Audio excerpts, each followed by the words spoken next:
নিপুণ নাম বদলে হয়ে গেলেন নাসরিন। তারপর যা ঘটল।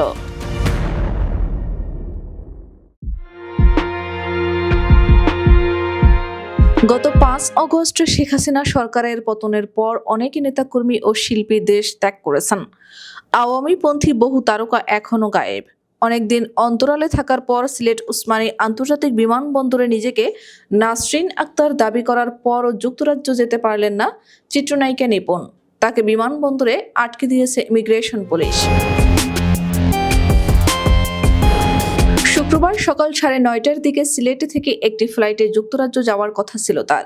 সিলেট ওসমানী আন্তর্জাতিক বিমানবন্দরের একটি সূত্র এ তথ্য নিশ্চিত করেছে। জাতীয় নিরাপত্তা গোয়েন্দা সংস্থার আপত্তির মুখে তাকে আটকে দেওয়া হয়।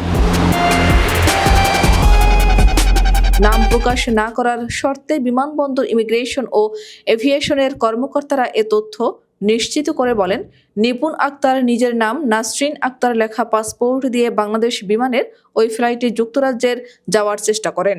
এ সময় তার পাসপোর্ট অফলোড করে দেয় ইমিগ্রেশন পুলিশ। তবে তার নামে মামলা না থাকায় সরকারের একটি গোয়েন্দার সদস্যরা তাকে ছেড়ে দেয়। সূত্র জানায়, সিলেট ওসমানী বিমানবন্দরে দায়িত্বরত একটি গোয়েন্দা কর্মকর্তার আপত্তির প্রেক্ষিতে সিলেট থেকে লন্ডনগামী ফ্লাইটের যাত্রী চিত্রনায়িকা নাসরিন আক্তার নিপুণকে দেশ ত্যাগ করতে দেওয়া হয়নি। যে কারণে ইমিগ্রেশন কর্তৃক অফলোড করে ফেরত পাঠানো হলেও তাকে আটক কিংবা গ্রেফতার করা হয়নি। বিমানবন্দরে নিপুণের পাসপোর্ট ও অন্যান্য নথিপত্র পরীক্ষা নিরীক্ষা শেষে তার লন্ডনগামী ফ্লাইট বাতিল করা হয়। সূত্র জানায়, সকাল 10টার দিকে বিমানের ফ্লাইটটি লন্ডনের উদ্দেশ্যে উড়াল দেয়। এর আগে সকালে ঢাকা থেকে সড়কপথে সিলেট ওসমানী আন্তর্জাতিক বিমানবন্দরে আসেন নিপুণ। সেখানে তাকে অভ্যর্থনা জানায় 2 যুবক। এরপর তাকে ইমিগ্রেশন করাতে নেওয়া হয়।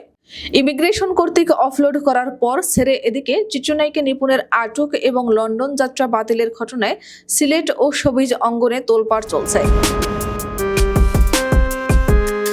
গত 5 অগস্ট রাজনৈতিক পট পরিবর্তনের পর থেকেই লাপাত্তা আওয়ামী লীগের নেতাকর্মীরা। এরপর থেকে আওয়ামী লীগের রাজনীতিতে সক্রিয় নিপুণকেও আর মিডিয়ার সামনে আসতে দেখা যায়নি। অনেকেই বলছিলেন গ্রেফতার আতঙ্কে নিপুণ দেশ ছেড়েছেন। তবে সিলেট বিমানবন্দর থেকে তাকে হেফাজতে নেওয়ার পর নিশ্চিত হওয়া গেল নিপুণ দেশেই ছিলেন। তার বিরুদ্ধে শিল্পীদের অভিযোগ, আওয়ামী লীগের বিভিন্ন প্রচারণামূলক কাজে নিয়মিত পাওয়া যেত এ নায়িকাকে। শুধু তাই নয়, শেখ সেলিম ও আওয়ামী লীগের নাম ব্যবহার করে চলচ্চিত্র শিল্পী সমিতিতে নিজের প্রভাব বিস্তার করেন তিনি। এমনকি সে জোরেই শিল্পী সমিতির সাধারণ সম্পাদকের চেয়ার দখল করেন।